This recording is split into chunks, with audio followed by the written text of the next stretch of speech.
Olá, eu sou o Divino Garcia e eu estou aqui hoje para fazer o que eu mais gosto de fazer, falar sobre projeto artístico.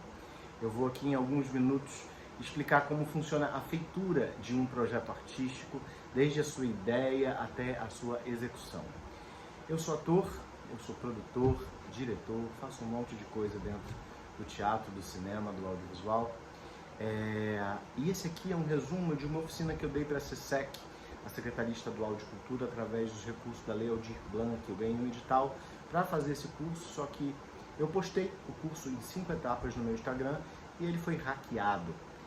E aí eu perdi todos os vídeos do curso, o Bandido infelizmente apagou algumas fotos e alguns vídeos, dentre eles foram esses, e eu nunca mais consegui recuperar o meu Instagram.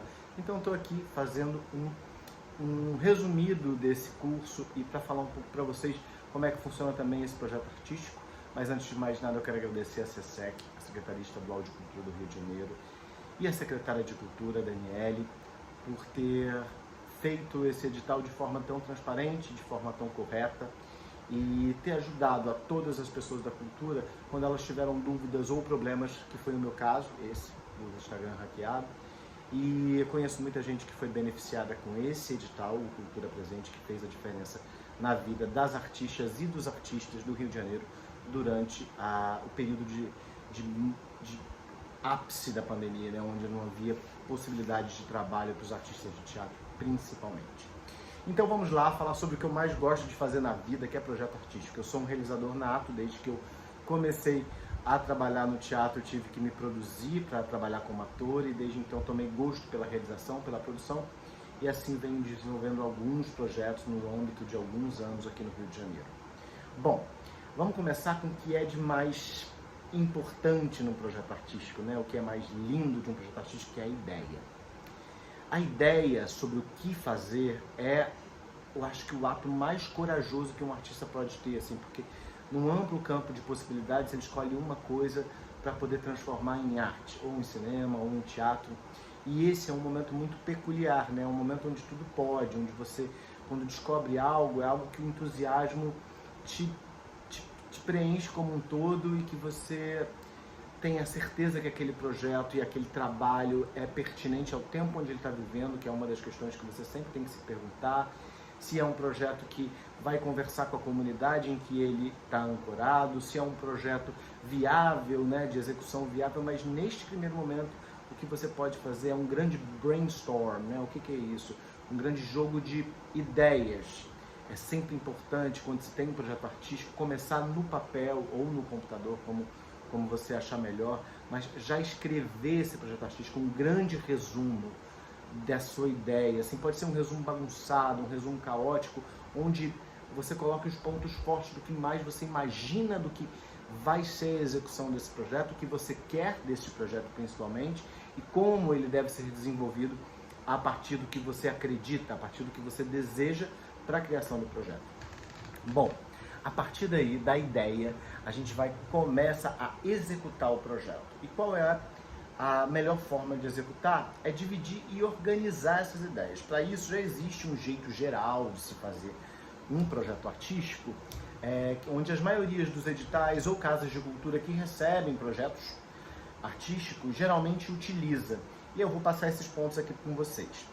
O primeiro deles, e eu acredito que o mais importante, é a apresentação do seu projeto. Nesta apresentação deve conter absolutamente, sinteticamente, tudo do seu projeto.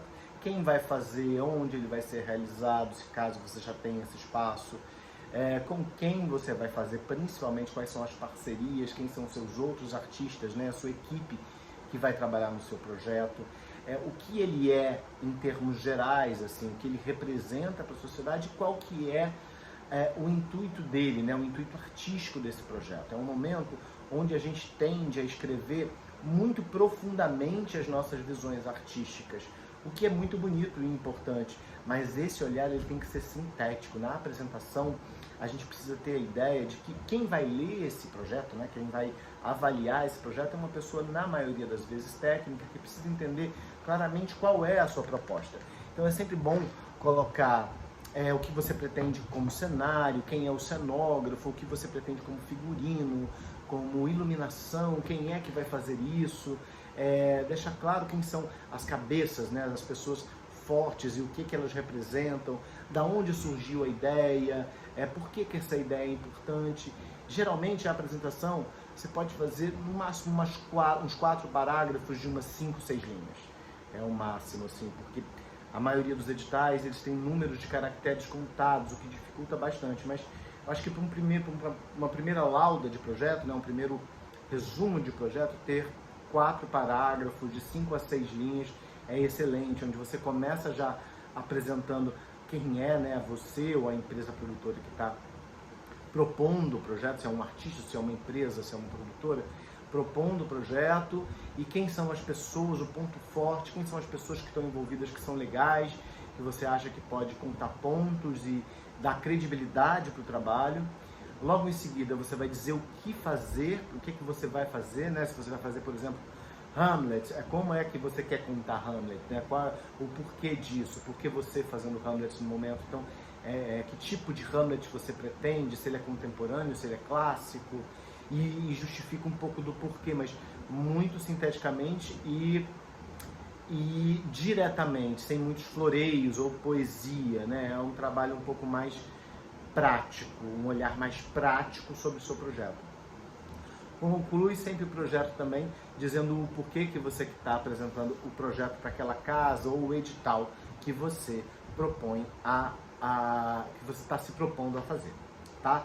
Logo em seguida vem os objetivos. Os objetivos, sim, isso é de forma muito clara, né?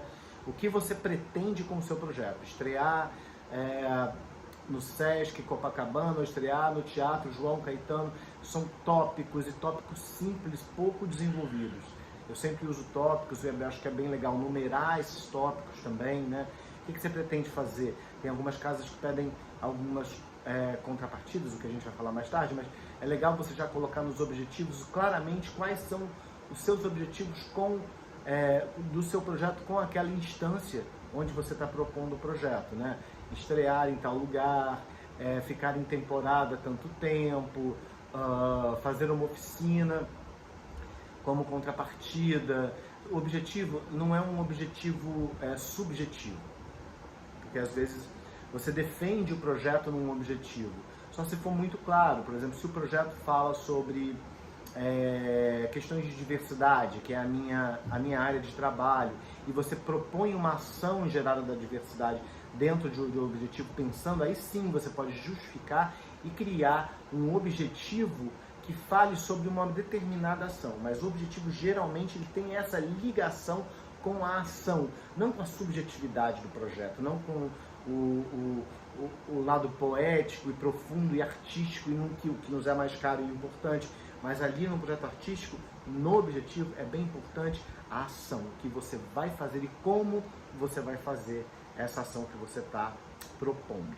Logo depois vem a justificativa, que no meu caso eu acho o lugar mais difícil de se preencher dentro do edital, porque como você justifica um projeto artístico, ele já é a própria justificativa, né? A arte já é a grande justificativa por si mesma, então ela não precisa de uma justificativa. Mas o que eles querem dizer como justificativa, eu acredito, e é o que tem dado certo nos projetos que eu escrevo, tem muito mais a ver com um tipo de relação com quanto o projeto é oportuno no momento, né? Enquanto ele se faz presente, ancorado no tempo onde ele está. Porque quando uma casa de espetáculo faz curadoria, eu falo isso porque eu já fui curador de alguns teatros e espaços aqui no Rio de Janeiro, a pergunta que a gente sempre se faz é por que abraçar esse projeto? Por que abraçar esse espetáculo nesse momento? Ele conversa com o seu tempo ou com o público daquela casa, que relação ele tem com o momento presente, justificar a feitura dele, justificar o dinheiro público gasto nele para que ele possa conversar com as pessoas naquele momento, naquela casa, justificar a presença dele naquele teatro. Não é justificar somente o fator dele ser feito, mas justificar vinculado à instituição da qual você está pedindo apoio, casa, patrocínio ou qualquer coisa que seja do tipo. Logo em seguida, depois da justificativa, a gente fala de um outro setor que é bem importante, que é o público-alvo, né? A que público o meu projeto ele encontra, né? Qual é o desejo, a quem ele desperta desejo? Ele fala mais para os adultos, para os adolescentes, e por quê? Por que ele é um projeto infantil? Por que esse público-alvo vai ter interesse em ver quem é esse público-alvo? São os mais jovens, porque o espetáculo tem uma pegada um pouco mais moderna, com música. Não, é um clássico, então são adultos, pessoas da literatura, pessoas entre 30 e 60 anos, que é um grande público do teatro brasileiro. Enfim, o público-alvo ele deve ser muito pensado e realmente entendido pelo produtor para poder inscrever no edital de uma forma clara e de uma forma objetiva, onde o espaço, a Secretaria de Cultura ou o teatro onde você está propondo a peça, o show, ele tenha aquele recorte de público exclusivo, aquele recorte de público como um público da própria casa, um público que ele considera importante naquele momento para aquela secretaria ou para aquele teatro. E logo depois o orçamento. O orçamento é uma das fases mais difíceis, porque é muito difícil eu conseguir aqui explicar para vocês como se faz um bom orçamento de forma objetiva, porque depende muito do que tipo de orçamento que você está usando, se é um orçamento de Lei Rouanet, se é um orçamento de um edital público municipal, estadual, muda muito essas questões, né? Como é a prática de criar esse orçamento, mas é sempre importante dizer que ele tem assim, se você dividir em pré-produção, produção e pós-produção, que é o que acontece antes da antes do espetáculo estrear, a produção, qual é aquela verba que é gastada para fazer figurino, cenário, coisas para o palco, e depois a pós-produção, que é o que você usou para o depois, né? Para poder finalizar o seu trabalho. Organizando nessas três bases, qualquer valor, você consegue minimamente enquadrar esse escopo de orçamento dentro de qualquer edital. Uns são bem mais complexos, como a Rouanet, que infelizmente hoje não está funcionando tão bem por conta do momento onde estamos vivendo, onde a estrutura cultural no país é avassaladora, mas ainda sabemos que é um excelente canal de produção artística, ou é num projeto como um edital da Aldir Blanc, onde já existe um orçamento pré-definido, né, um valor que você pretende, você vai dividindo aí nesses campos, mas sempre seguindo aí essa matemática do pré-orçamento, do orçamento e do pós-orçamento, pré-produção, produção e pós-produção. É sempre bom já pensar o seu projeto artístico e já distribuir o que ele custaria na real, né? Porque a maioria dos editais, eles dão um dinheiro fechado e nem sempre o nosso projeto custa aquele tanto. Você tem ou que diminuir ou que pensar esse projeto de outra forma. Bom, são esses os tópicos. Eu espero ter ajudado você a construir o seu projeto artístico, ajudado você a fazer a sua ideia virar um projeto, uma peça, um espetáculo, um show. E espero que esse Brasil e essas políticas públicas de cultura possam melhorar muito para abraçar muitas coisas boas e bonitas que a gente pode produzir. Tá bom? Agradeço à Secretaria Estadual de Cultura pela possibilidade de gravar esse novo curso, né? Esse curso Pocket de produção. Estou à disposição para poder conversar aqui na minha página do YouTube com vocês sobre isso. E sejam sempre bem-vindos. Aqui sempre eu vou dar uma dica de produção para que vocês possam ir acompanhando, e qualquer dúvida me chama aí. Tá bom? Um abraço.